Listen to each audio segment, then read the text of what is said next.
నమస్తే, welcome to our channel. నేను మీరా. Big boss season 9 latest ఎపిసోడ్కి సంబంధించి ఒక చక్కటి రివ్యూ. ప్రధానంగా ఆ ఎపిసోడ్లో ఒక గుడ్డు పోయిందా అనే ఆ కాన్సెప్ట్, ఆ కంటెంట్ ద్వారా చాలా వరకు ఆ ఎపిసోడ్ అంతా రన్ అయింది. ఓవరాల్గా అందులో తప్పెవరిదైన అంశం గురించి మనతో కూలంకషంగా వివరించడానికి సినీ మరియు రాజకీయ విశ్లేషకులు దాసరి విజ్ఞాన్ గారు ఉన్నారు. ఆయనతో మాట్లాడదాం. నమస్తే అన్న. నమస్తే. గుడ్డు పోయిందా, పోగొట్టుకున్నారా, దోచుకున్నారా అంటే పక్కన పెడితే తప్పు ఎవరిదంటే ఏం చెప్తారు? ఈ ఎపిసోడ్ వల్ల మనకు అర్థమైంది ఏంటో చెప్పనా, ఈ కామనర్స్ ఎవరైతే వచ్చారో అగ్ని పరీక్ష నుంచి, ఇప్పుడు నన్ను కామనర్స్ అనొద్దు, దే ఆర్ ఆల్సో సెలబ్రిటీస్. వాళ్ళు ఏదో కామనర్స్ మేము ఇంకా అన్న భ్రమలో బ్రతికేస్తున్నారులే, కానీ దే ఆర్ ఆల్సో సెలబ్రిటీస్. నాకు వాళ్ళు బతుకుతున్నట్టే అనిపించలే అసలు.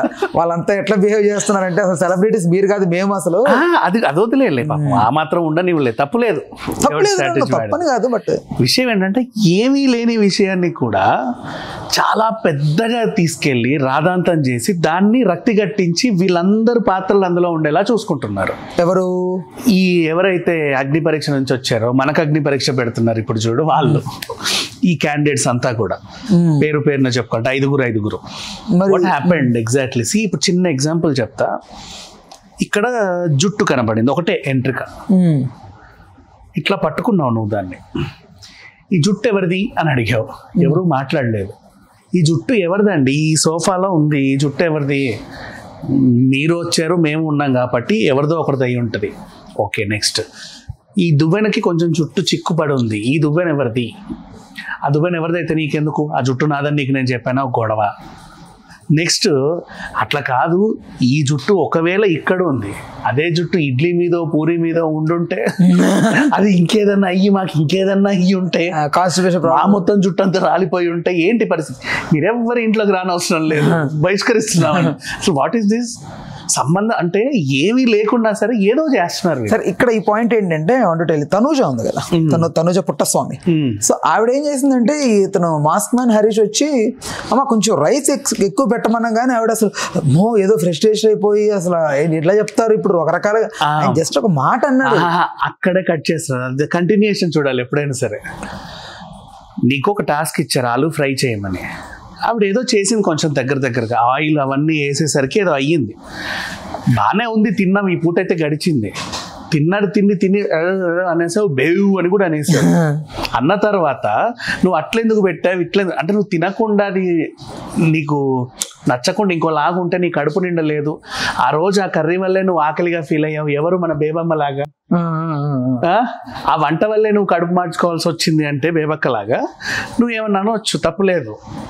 హ్యాపీగా తిన్నావు, చక్కగా చేతులు మూతులు అన్నీ నాకేసుకున్నారు, ఒకరి మూతులు ఒకరు కూడా నాకున్నారు. అంత బాగుంది, అబ్బాయి ఎంత బాగుందో, అసలు ఈ జన్మకు మేము ఇంత ఫుడ్ తినవా అన్నట్టుగా తినేసారు నాకి. తర్వాత పొద్దున్న లేసి అసలు నీకు అన్నపూర్ణ స్వభావం ఏం లేదు, నీ క్యారెక్టర్ బ్యాడ్, నీ బిహేవియర్ బ్యాడ్, అసలు నువ్వు మనిషివే కాదని అంటే ఎలా ఉంటది? పెట్టిన చేతులను ఎప్పుడు తిట్టకూడదు. ఇప్పుడు నీ ఇంటికి వచ్చి నేను 2 రోజులు భోజనం చేశా ఫర్ ఎగ్జాంపుల్, నార్మల్గా. అది ఒక 2 రోజులు చేసినప్పుడు, ఏమయ్యా మా ఇంటికి వచ్చావు కదా, 2 రోజులు తిన్నావు కదా, అది కర్రీలా, అవి దొండకాయలా ఉందా, వంకాయలు అసలు నీకు నా మొహం మీద ఇది పెట్టాలనే పెట్టావు, ముష్టేసావని నేను 4 గంటలు, అసలు ఎలా ఉంటుంది అది? ఆ కన్వర్సేషన్ చాలా చండాలమైన కన్వర్సేషన్. దాన్ని బాగా హైలైట్ చేశారు. ఇక మనం ఎందుకు నేను ఈ ఎగ్జాంపుల్ చెప్పానంటే, వెంట్రుకి ఎగ్జాంపుల్, గుడ్డు దగ్గరికి వద్దాం. గుడ్డు అనే అంశం యాక్చువల్ చాలా చిన్నదే, 4 గుడ్లలో ఒక గుడ్డు మిస్ అయింది, పెద్ద విషయంగా. దానికి మర్యాద మనీష్ ఒకలాగా అసలు నేను ఎవరిని నిన్ను నమ్మా నా పిల్లోని అనడం, మీరందరు ఇంట్లోకి రావద్దని ఒక బార్డర్ గీయడం, ఇది దాటి లక్ష్మణ రేఖలా రావద్దు.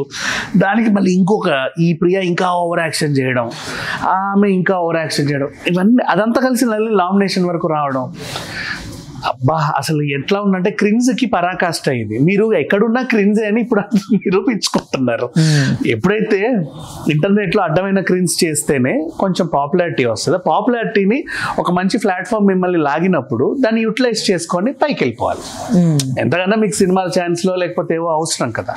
ఇట్లాంటివన్నీ వదిలేసి నేను ఎక్కడికి వెళ్ళినా క్రిన్జే చేస్తా అని బతకొద్దు బేసికలీ. అని వీళ్ళు 5 నాకు ఎక్కడ అర్థమైందంటే, వీళ్ళు 5 డిస్కస్ చేశాం. ఈ వారం సంజనే అవుట్ కదా, ఇట్లాంటి వాళ్ళనే తీసేస్తారని వీళ్ళు. లేదు ఇట్లాంటి వాళ్ళనే ఉంచుతారు, ఎందుకంటే 14 మంది కార్నర్ చేశారు కదా అమ్మాయిని.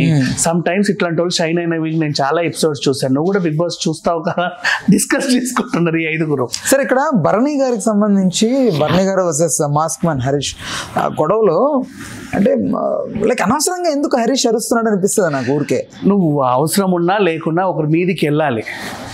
చిన్న అంశమైనా సరే. ఇప్పుడు ఈ పిల్ల తనూజ నామినేషన్లో నిలబడింది, గ్రూప్ సలహా కోసం ఇలా తిరిగారు అంతే. దానికైనా లేచి సరే తర్వాత మాట్లాడదాం అంటే ఓకే తర్వాత మాట్లాడదాం మాట్లాడేది చాలా, అసలు తర్వాత ఎట్లుంటుందంటే వాట్ ఈస్ దట్, తర్వాత మాట్లాడదాం ఆ తర్వాత గురించి ఒక ఎపిసోడ్ చేస్తున్నాం. అసలు ఆ తరువాత ఏంటది, తర్వాత ఏం చేస్తావు, చంపేస్తావా వచ్చా పిల్లని. నెక్స్ట్ మళ్ళీ భరణి గారితో డిస్కషన్ లో ఆయన మాట్లాడుతున్నప్పుడు ఒకటి ఎక్స్ప్లెయిన్ చేయాలనుకుంటాను, సంబంధం లేకుండా ఆ డిస్కషన్ ని తన నెత్తి మీద వేసుకొని ఇతను అతన్నే తిట్టినట్టు, అసలు ఈయన బతికుండడమే వేస్ట్ అన్నట్టు, మొత్తం ఈయన 7 తరాలని తిట్టినట్టు ఫీల్ అయిపోయి నువ్వు కాదు నువ్వు ఒరే నువ్వైనా నేనైనా రేపటి రోజు ఒరేగిరే అనుకుంటారుగా 2 వారాలు దాటుతా ప్రతి బిగ్ బాస్ లో చూసేదేగా. అదే అవునా, ఇప్పుడు ఆల్రెడీ ఒరేగిరే అనుకునేది ఎవరు, మన కుక్క విత్ జాతీయాల నుంచి వచ్చిన వాళ్ళందరూ అలాగే అనుకుంటున్నారుగా. దెన్ అంతెందుకు అగ్ని పరీక్షలో కూడా వీళ్ళు 4 రోజులు కలిసిన తర్వాత ఉండబే అని చెప్పి మాట్లాడుకున్నారుగా.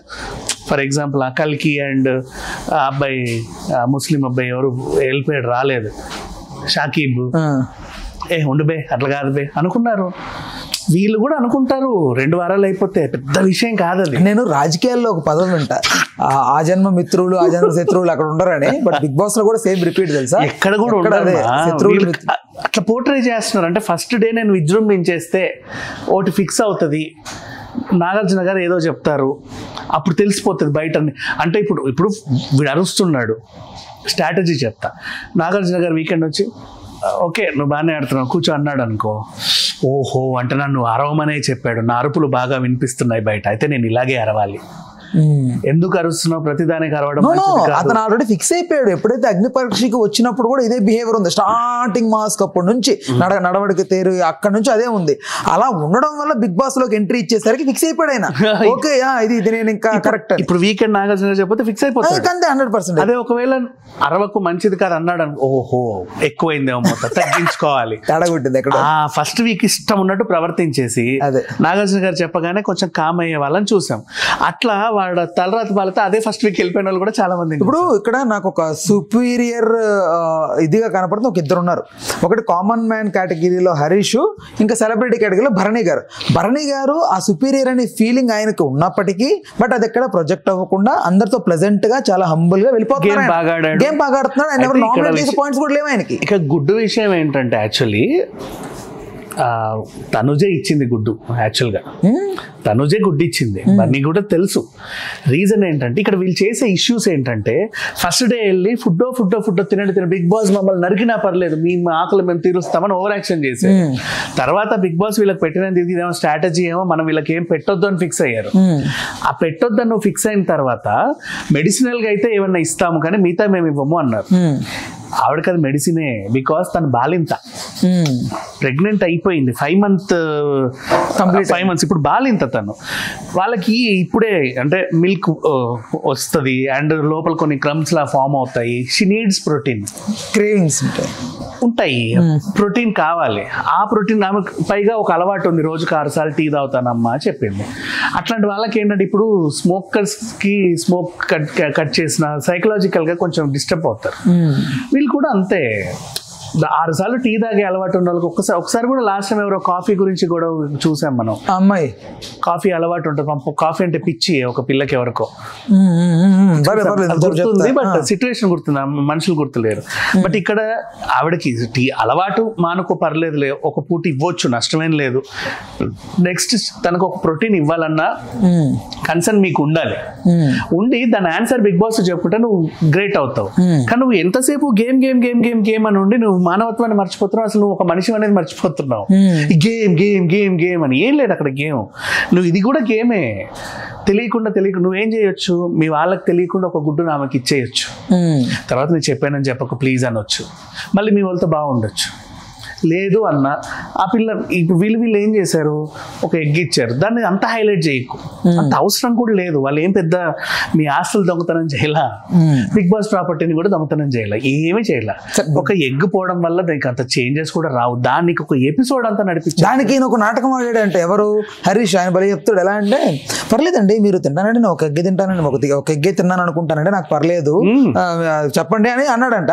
తర్వాత ఆమె వచ్చింది, సంజన వచ్చి, నాకు హరీష్ గారు కూడా అన్నారండి పర్లేదు మీరు తింటే తినారండి. దాన్ని అంటే ఏమంటాడంటే వెంటనే ఏమన్నాడంటే, నేను నాటకం ఆడాను మీరు ఒప్పుకుంటారో లేదా అని. నాడు గుడ్డు కోసం నాటకం ఆడడం ఏంటారు బాబు అనిపించి. అవసరం లేదు. నెక్స్ట్ మళ్ళీ ఇంకొకటి రీతు చౌదరి వీళ్ళ రియాక్షన్ అదేంటో అసలు.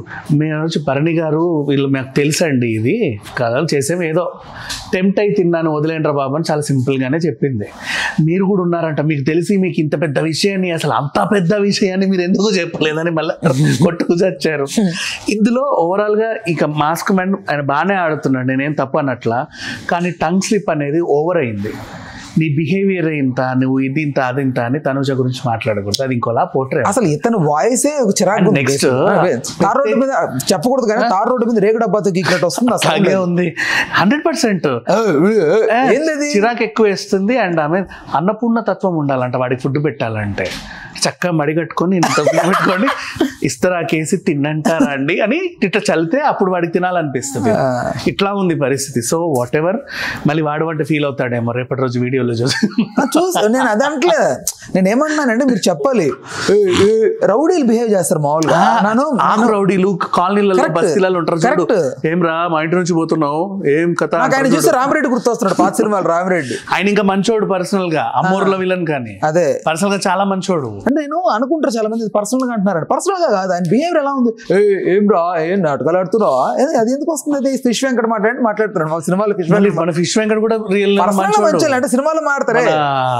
రామ్ గోపాల్ వర్మ విలన్ ఒక ఆయన ఉంటాడు, చనిపోయాడు కానీ పాప ఆయన కూడా పర్సనల్ గా చాలా మంచోడు. విలన్లు అందరు పర్సనల్ గా చాలా మంచోళ్ళు. సినిమాల క్యారెక్టర్లు చేసేటట్లు వీళ్ళు బిగ్ బాస్ వీడు పర్సనల్ గా ఇట్లా బిహేవ్ చేస్తున్నారు అంటే వీళ్ళు ఇంకా సినిమాలో క్యారెక్టర్లు ఇంకెట్లా చేస్తారో అట్లా ఉంది పరిస్థితి.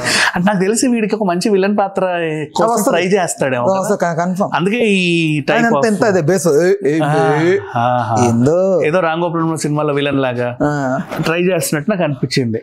సో నిన్నటి ఎపిసోడ్ ఓవరాల్ గా నేను ఎందుకు ఈ టాపిక్ చేస్తానంటే, కావాలనే వీళ్ళు అనుకొని ఒక కంటెంట్ క్రియేట్ చేయడానికి ఈ మాట్లాడుకొని చేస్తున్నారు. అది ఎపిసోడ్ లో కూడా telecast. I want to appreciate Emmanuel ఒక స్ట్రాటజీ చెప్పాడు, సరే నాకు మైండ్ పోయింది ఆ స్ట్రాటజీ. నిజం, ఎవరెవరే అది సుత్తే పట్టుకున్న వాళ్ళే కదా, అందరు కలిసి ఇదే పట్టుకుంటే వాళ్ళందరినీ వేసేస్తాం కదా, మీరు చిన్న లాజిక్ ఎందుకు మర్చిపోయాడు అని మంచిగా చెప్పాడు. వాళ్ళేమో మనందరినీ నామినేషన్ లో పెట్టాలని వాళ్ళు ట్రై చేస్తున్నారు, మనం వాళ్ళందరినీ పెట్టొచ్చు ఒకే ఒక పాయింట్ తో. ఒకటి సేవ్ అవుతే మిగతా మొత్తం ఐదుగురు ఏదో అయిపోతారు. ఈ చిన్న లాజిక్ ఏంటంటే అందరూ అవును కదా అన్నారు, సరే సార్ ఇంకా అప్పటికేంటి రాత్రి ఇంకా అంత అయిపోయింది, అదే కాలు చెప్పుకొని పడుకొని తెల్లారులేసి మళ్ళీ డాన్స్ అయ్యి. బిగ్ బాస్ చెప్పి చాలా తెలివిగా వ్యవహరించండి, ఆలోచించండి అని చెప్పాడు టాస్క్ ముందే. వీళ్ళందరూ గొర్రెలాగా వాళ్ళని వేసేద్దాం తెలివితేటలు. అసలు సంజన అని చెప్పేసి సంజనే నామినేట్ చేస్తావా అంటే కాదు, నా నామినేషన్ వేరు, నేను కావాలని ఈమె గురించి చెప్పాను. నేను ఎవరు చెప్పమన్నాడు, ఎపిసోడ్ టైం వేస్ట్ కదా, నీకు ఇచ్చింది ఏంటి పక్కన, అదేదో ఆమె నుంచి చెప్పి ఆమెదే పగలగొట్టు, అందరి గురించి నీ అభిప్రాయం ఎందుకు చెప్పడం. సో ఓవరాల్ గా చెప్పాలంటే they are planned, well planned. ఈ అగ్ని పరీక్ష నుంచి వచ్చిన టీం అంతా కూడా ఆల్రెడీ ఫుల్ ప్లాన్డ్ గా వెళ్తున్నారు అనమాట. ఈ వీకెండ్ అయితే వాళ్ళకి అర్థమవుతుంది ఏం చేయాలి ఏం చేయొద్దు అని. అండ్ ఇక సంజన అంటావా, తను ఆల్రెడీ కన్నడ బిగ్ బాస్ ఆడే వచ్చింది కదా హ్యాపీగా. సీజన్ 1 కంటెస్టెంట్ 2 వారాలు ఉండింది, హౌస్ లో ఎలా బిహేవ్ చేయాలి ఏంటో తనకు తెలుసు. కాబట్టి తను అలా కామ్ గా నవ్వుకుంటూ కూర్చుంది, మీరు కొట్టుకుంటే కొట్టుకు చావంటారు. నాకు తెలిసి ఇక్కడ ఒక అంటే మచ్చ కూడా లేని క్యారెక్టర్ ఎవరైనా ఉన్నట్టు నాకు భరణి గారు అనిపిస్తుంది. బట్ పర్సనల్లీ నువ్వు ఎందుకు బన్నెన్ బాగా మోస్తున్నట్టు నాకు అనిపిస్తుంది.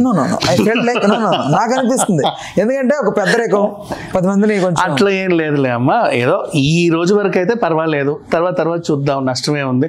ఈ వీకెండ్ చూపిస్తా చూడు నీకు ఆయన స్ట్రాటజీ ఏంటో, ఆ గోల్స్ ఎవరు ఇచ్చారు, ఎందుకంటే నాగార్జున గారికి చెప్తారు, అదొక ప్రమోషన్, మంచి ప్రమోషనల్ గానే లోపలికి వచ్చాడు, ఏం టెన్షన్ తీసుకోకు, వెల్ ప్లాన్డ్ గానే వచ్చాడు. ఇలా ప్లాన్డ్ గా వచ్చే వాళ్ళు ప్లాన్డ్ గా ఆడతారు, నీట్ గా వచ్చిన. ఫర్ ఎగ్జాంపుల్ తనూజ లాంటి వాళ్ళు కామ్ గా క్యూట్ గా వచ్చి వాళ్ళ ప్లే చేస్తున్నారు చూసావా. Tanuja game is perfect complete house లో. Tanuja game was 100% perfect.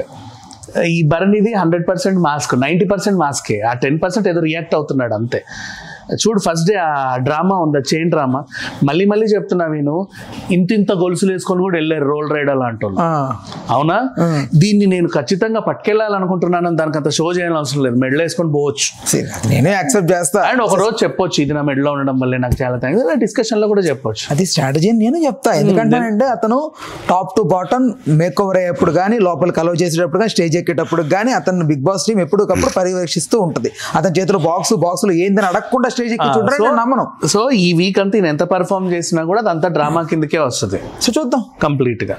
Next తర్వాత వీళ్ళు ఎప్పుడైతే ఇవన్నీ మాస్కులు తీసేసుకుని మనుషుల్లాగా అవుతారో అప్పటి నుంచి కౌంట్ చేసుకోవాలి వాళ్ళ జర్నీ, వాళ్ళ ప్రభావం ఏంటి, వాళ్ళు ఎందుకు వచ్చారు, ఏం చేయడానికి వచ్చారు. రైట్ అన్న, thanks for the time, thanks for information.